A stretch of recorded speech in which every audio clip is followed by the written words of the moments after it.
ओम अज्ञानतिमिरन्धस्य ज्ञानाञ्जनशलाकया चक्षुरुन्मिलितं येन तस्मै श्रीगुरुवे नमः। नमो ओं विष्णुपदाय कृष्णप्रेष्ठाय भूतले श्रीमते भक्तिवेदान्तस्वामिनिति नामिने। नमस्ते सरस्वतीदेवे गौरवाणी प्रचारिणे निर्विशेषशून्यवादी पाश्चात्यदेशतारिणे। जय श्री कृष्ण चैतन्य प्रभु नित्यानंद श्री अद्वैत गदाधर शिवासादि गौर भक्त वृंद। हरे कृष्ण कृष्ण कृष्ण हरे हरे, हरे राम राम राम हरे हरे। ओम नमो भगवते वासुदेवाय। हरे कृष्ण।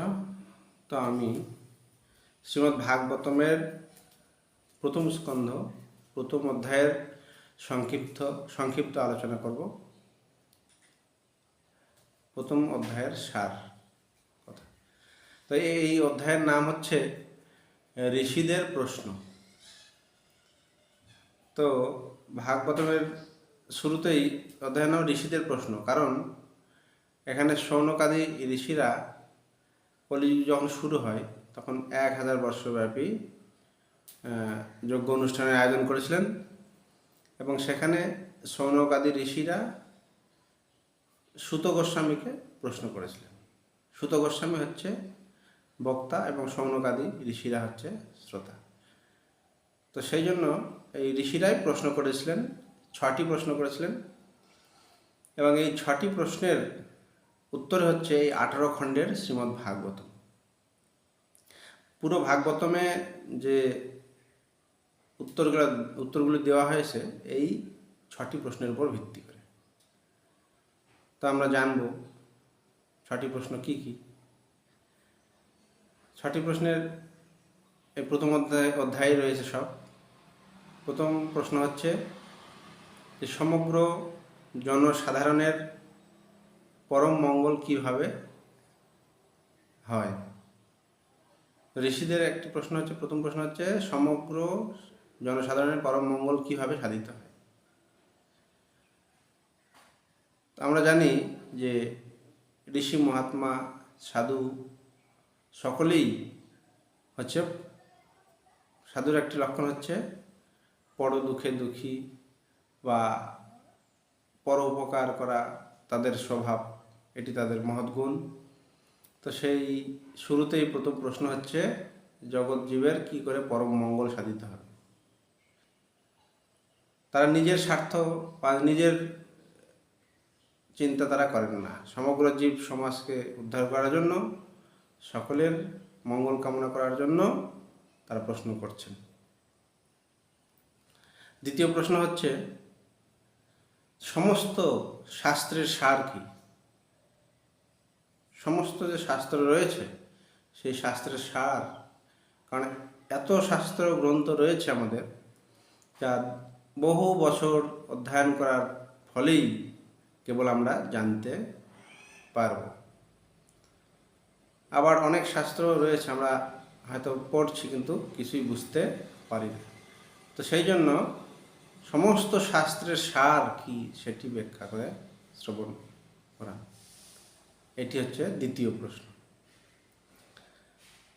এবং তৃতীয় প্রশ্ন হচ্ছে ভগবান বসুদেব এবং দেবকীর গর্ভে কেন আবির্ভূত হয়েছেন, এটি হচ্ছে তৃতীয় প্রশ্ন। স্বাভাবিকভাবে প্রশ্ন জাগে, এই জগতে তো অনেক জীব বা অনেক পিতামাতায় রয়েছে, তাদের গৃহে আসলেন না ভগবান, তো বসুদেব এবং দেবকীর গৃহে কেন আসলেন?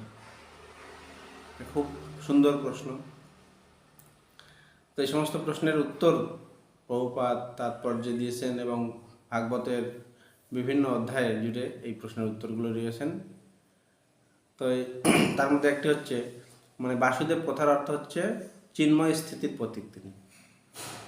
তো আমরা যদি চিন্ময় স্থিতিতে অধিষ্ঠিত হই তাহলে ভগবান আমাদের সামনে প্রকাশিত হবেন বা ভগবানকে আমরা জানতে পারব। ঠিক সেই রকমই বসুদেব কথার অর্থ হচ্ছে চিন্ময় স্থিতির প্রতীক। তো সেইখানেই ভগবান প্রকাশিত হন, তো সেখানেই ভগবান আবির্ভূত হয়েছেন। তো এটি প্রশ্ন ঋষিদের, কেন বসুদেব এবং দেবকীর গর্ভে আবির্ভূত হয়েছিলেন। চতুর্থ প্রশ্ন হচ্ছে যে বিভিন্ন ধরনের অবতার রয়েছেন, সে সমস্ত অবতারদের কথা আমাদেরকে শ্রবণ করেন, সেই সমস্ত অবতারের লীলা কথা শ্রবণ করেন। বিভিন্ন অবতার বলতে আমরা দেখি 6 রকমের অবতার রয়েছে মুখ্যত, যেমন লীলা অবতার, গুণ অবতার, মন্বন্ত অবতার, সপ্তাবেশ অবতার, এইরকম 6 ধরনের অবতার রয়েছেন। তো সেই সমস্ত অবতারদের লীলার কথা শ্রবণ করেন। এটি গেল 4 নম্বর প্রশ্ন। 5 নম্বর প্রশ্ন হচ্ছে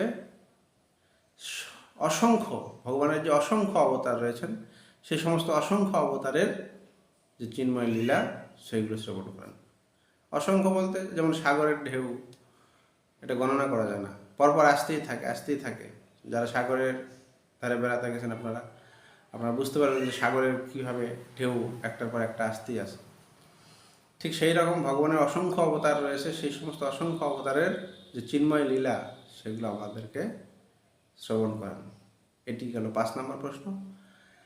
6 নম্বর প্রশ্ন হচ্ছে ভগবান শ্রীকৃষ্ণ এই জগতে লীলাবিলাস করেছেন দাপর যুগে। তো ভগবান যখন অন্তর্ধান হন, তারপর কলিযুগ শুরু হয়। ভগবান যখন ছিলেন তখন ভক্তরা ভগবানের তার দর্শন পেয়েছে এবং তার কথা মতো তারা জীবন জীবিকা অতিবাহিত করেছেন। তো ভগবান যখন অপ্রকট হলো, ধর্ম কার শরণাপন্ন হয়েছে? আমরা জানি ধর্ম তো সাক্ষাৎ ভগবানের কথাটাই হচ্ছে ধর্ম। তো সেই ধর্ম কার শরণাপন্ন হয়েছে? এটি হচ্ছে 6 নম্বর প্রশ্ন। তো এরকমভাবে ঋষিরা প্রশ্ন করেছেন। তো ঋষিরা প্রশ্ন করেছেন শুধু নিজের জানার জন্য নয়, সমগ্র এ ভগবানের কথা মাধ্যমে সমগ্র জীব সকলের পরম মঙ্গল সাধিত হবে। ভগবত কথার মাধ্যমেই কেবল পরম মঙ্গল সাধিত হয়। আমরা জানি যে যারা ভাগবত কথায় প্রশ্ন করেন তাদের পরম মঙ্গল লাভ হয়, এবং যারা ভাগবত কথা শ্রবণ করেন তাদেরও পরম মঙ্গল লাভ হয়, এবং যিনি ভাগবত কথা পরিবেশন করেন বক্তা, তারও পরম মঙ্গল লাভ হয়। তো এইভাবে প্রশ্ন উত্তরের মাধ্যমে আমরা জানি 3 ধরনের মানুষেরই পরম মঙ্গল সাধিত হয়। তা আমাদেরও মানব সমাজে আমাদের প্রশ্ন থাকা উচিত। মানুষই প্রশ্ন করবেন, এবং কী প্রশ্ন হতে হবে? আমি কে, কোথায় থেকে এসেছি, কী করা কর্তব্য, এই যে ভগবানকে, এই যে সম্বন্ধ, ভগবানকে আমি কে, সম্বন্ধ, এই সমস্ত জ্ঞান জানা উচিত। তারপরে অভিধেয়, আমি যে ভগবানের দাস বা ভগবানের যে সার্ভেন্ট, আমার কর্তব্য কি, সেই কর্তব্য কর্ম সম্পাদন করেন অভিধেয়। এভাবে কর্তব্য কর্মে ভগবত ভক্তির সঙ্গে যুক্ত থেকে এই দেহান্তে যেন আমরা ভগবানকে লাভ করতে পারি বা ভগবদ্ধামে ফিরে যেতে পারি, এটাই হচ্ছে প্রয়োজন, সম্বন্ধ অভিধেয় প্রয়োজন। তো এটি হচ্ছে আজকের এই অধ্যায়ের সার কথা। আপনারা খুব ভালোভাবে এই 6টি প্রশ্ন মনে রাখবেন, এবং পরবর্তীতে আমরা উত্তর আরও সুন্দরভাবে বিশ্লেষণ করার চেষ্টা করব। হরে কৃষ্ণ। জয় শিল প্রভুপাদ কি জয়।